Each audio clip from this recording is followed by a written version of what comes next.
Bueno, hola a todos, espero estén bien.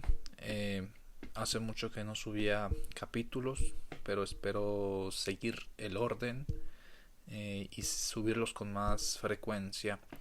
Nos quedamos en el capítulo 18, que es una consecución de subcapítulos. Espero simplemente llevarme el orden conforme a los grandes capítulos y no a los subcapítulos. Siguiendo un poco la historia, también he de mencionar que voy a tratar de quitar un poco la historia y centrarnos más en los temas principales filosóficos de los que ahonda el libro. Obviamente tengo que dar el contexto de la historia para aquellas personas que les recomendaron o nos dijeron que hicieran una reseña de la historia, no de todo el libro, porque en gran parte es el chiste, ¿no? de hacer los resúmenes.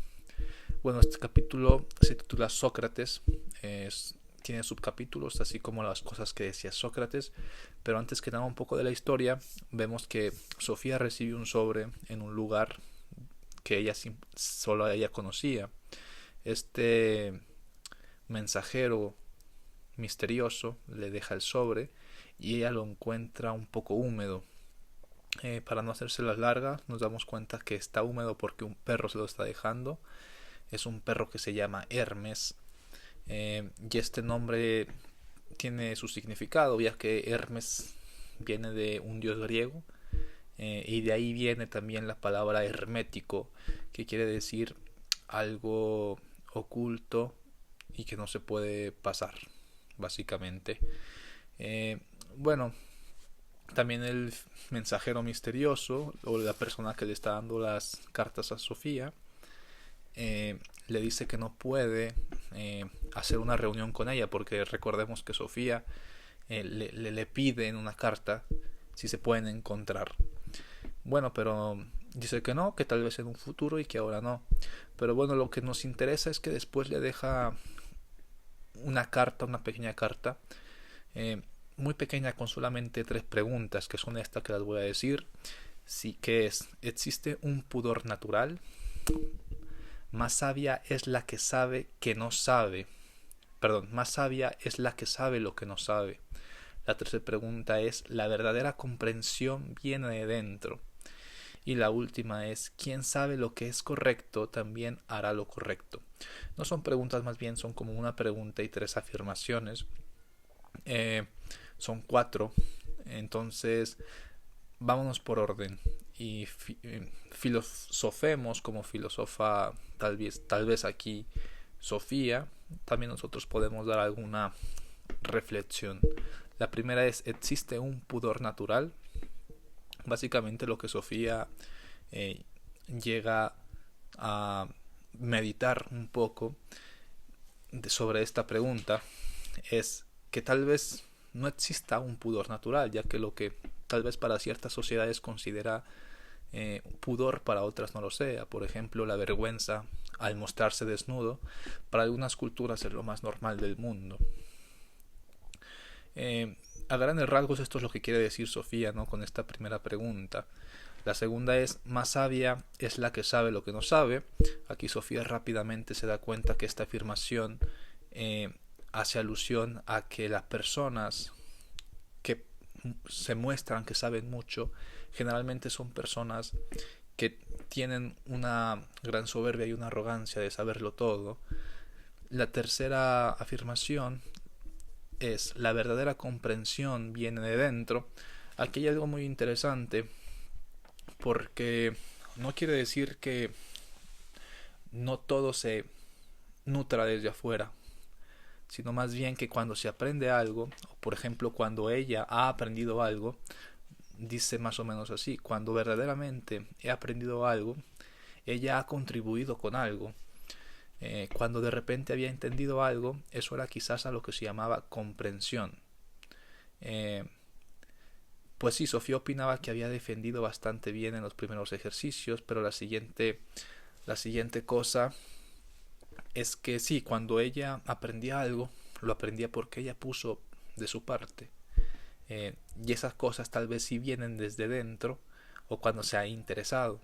Entonces la afirmación de la verdadera comprensión viene desde dentro es porque no simplemente basta con tener el aprendizaje que llega tal vez de manera externa, sino con intentar ponerlo en práctica con nuestros propios medios y con nuestro propio interés.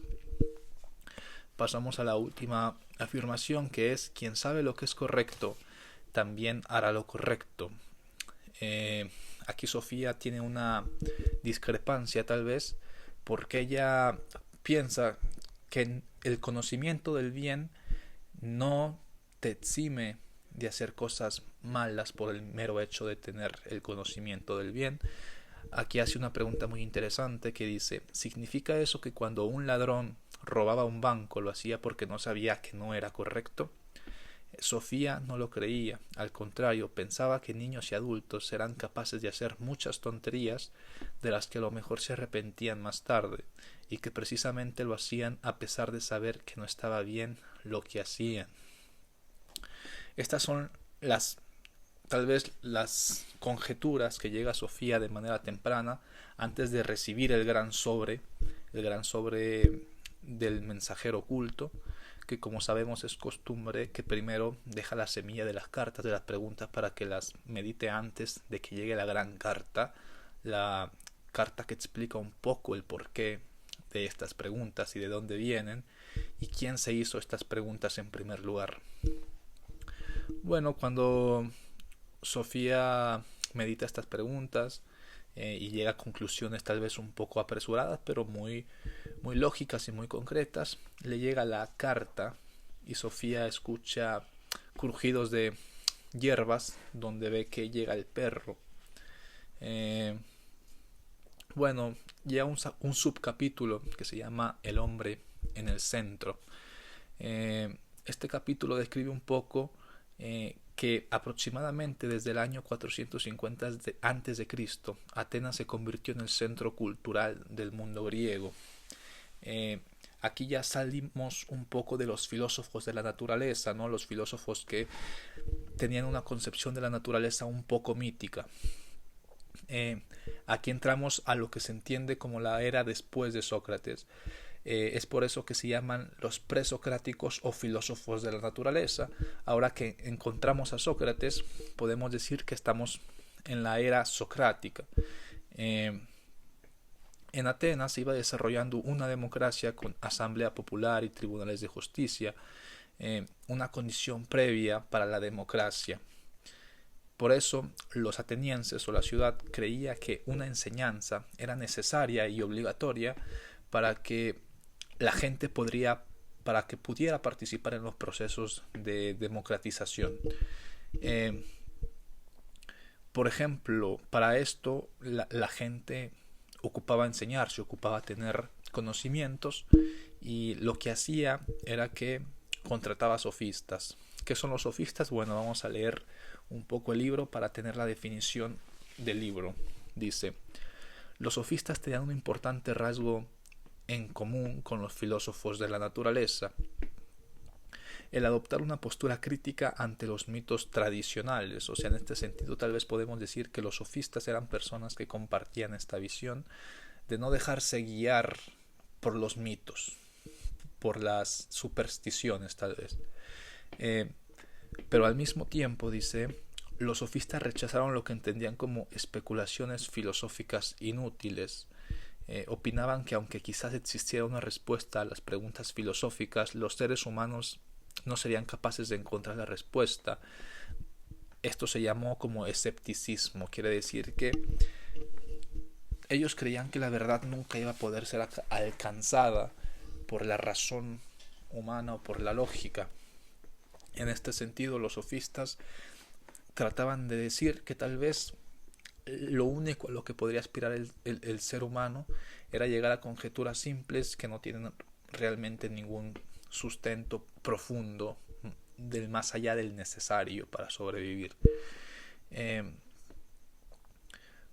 Pero sigue diciendo: pero aunque no seamos capaces de encontrar las respuestas a todos los enigmas de la naturaleza, sabemos que somos seres humanos obligados a convivir en sociedad.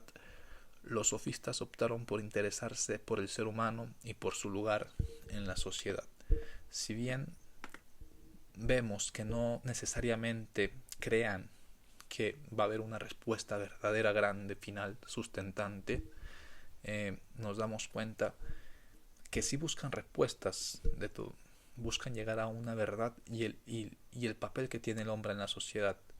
No a una verdad a grandes rasgos, pero una verdad tal vez a su contexto y en lo que están viviendo. Podríamos decir que es una verdad práctica a lo que viven, una verdad que se ajusta al momento histórico en el que están viviendo. Y definámoslo así, una verdad práctica al momento, no necesariamente un dogma, sino más bien un poco como vaya surgiendo las cosas. Tal vez la verdad para ellos resultaría un poco más variable en este sentido. Bueno, dice que los sofistas viajaron mucho por el mundo y habían visto muchos regímenes distintos, podían variar mucho de un lugar a otro, las costumbres y las leyes de los estados. De ese modo los sofistas crearon un debate en Atenas sobre qué era lo que estaba determinado por la naturaleza y qué creado por la sociedad. Así señalaron, por ejemplo, que expresiones tales como pudor natural no siempre concordaban con la realidad, porque si es natural tener pudor tiene que ser algo innato. Bueno, aquí encontramos la primera aseveración. Los sofistas, como viajaban mucho, eran personas a las que se les pagaba para enseñar a la gente, porque realmente eran personas muy hábiles con la retórica. En este sentido, los sofistas, al viajar tanto, se daban cuenta que no existía un pudor natural en todas las sociedades. Si existiera un pudor natural, se manifestaría de la misma manera en todas las sociedades. ¿Y qué podemos decir nosotros respecto a esto? Porque claro, tal vez es un resumen de un libro, pero nosotros tal vez tengamos una reflexión. No la he meditado tanto, pero he llegado a ciertas aseveraciones, y es que si bien no existe un pudor que se manifieste de la misma forma en todos lados, yo sí considero que existe una forma práctica del pudor en todos lados. ¿Por qué? Si bien sociedades, la mayoría de las sociedades tienden a cubrirse las partes débiles, en este sentido partes blandas del cuerpo, para no decir otras palabras, siempre tienden a cubrírselas porque todos saben que son partes débiles.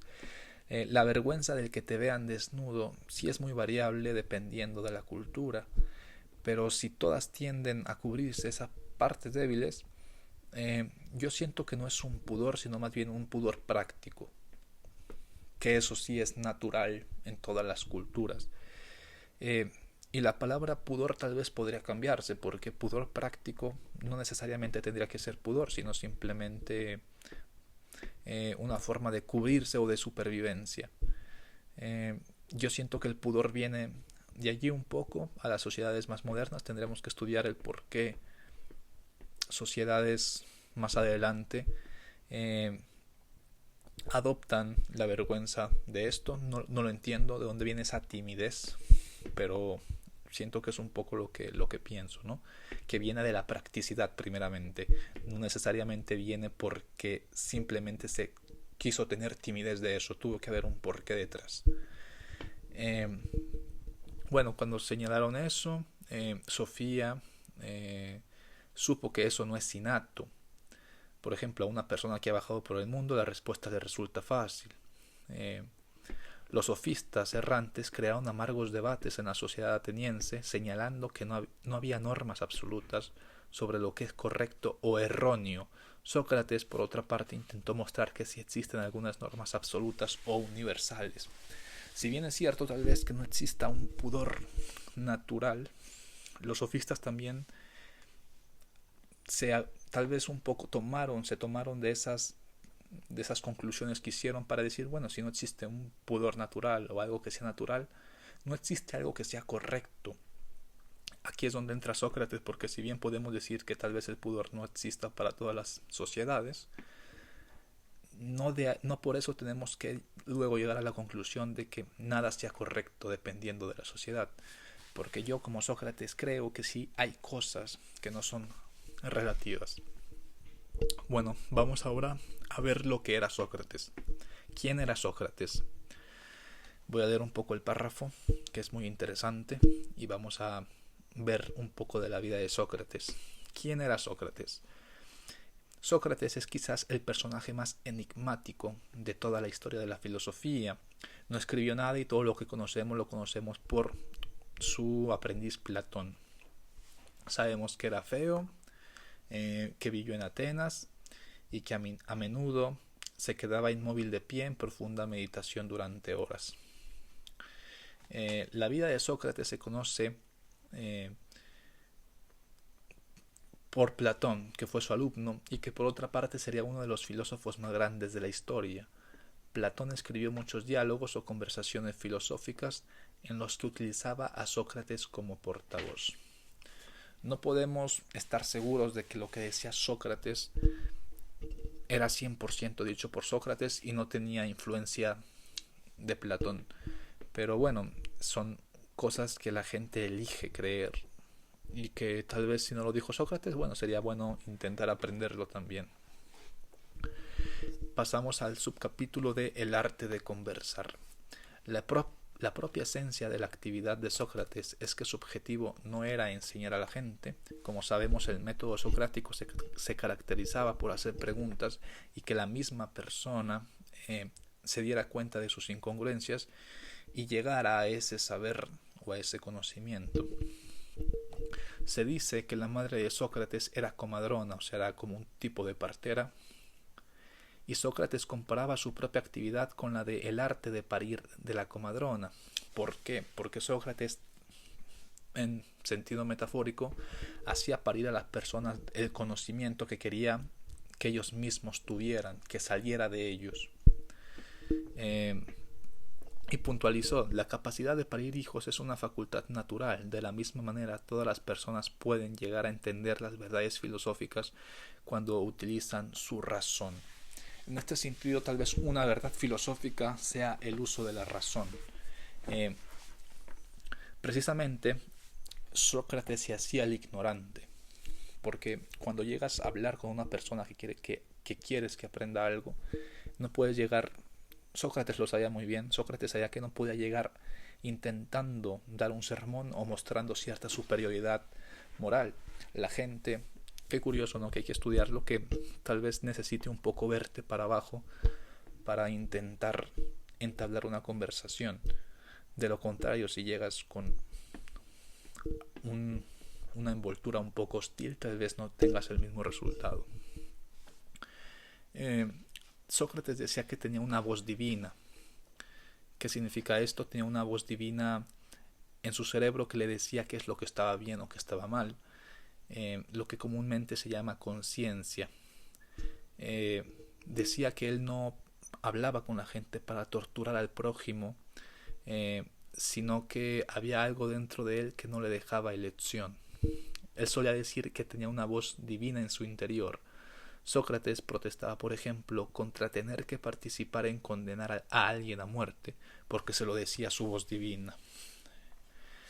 Bueno, vamos a dejar hasta aquí un poco, y con estas preguntas espero que ustedes reflexionen un poco estas preguntas antes de nosotros indagar más en el siguiente capítulo. Esto simplemente es para dejar un parteaguas en lo que sigue del mundo de Sofía. Las 4 preguntas, o la pregunta y las 3 aseveraciones que quiero que tal vez reflexionen tal vez un poco ustedes son estas. ¿Existe un pudor natural? Más sabio es el que sabe lo que no sabe. Y la verdadera comprensión viene de dentro. Por último, quien sabe lo que es correcto también hará lo correcto. Sin nada más que decir, nos vemos en el siguiente video para ahondar un poco más en todo esto.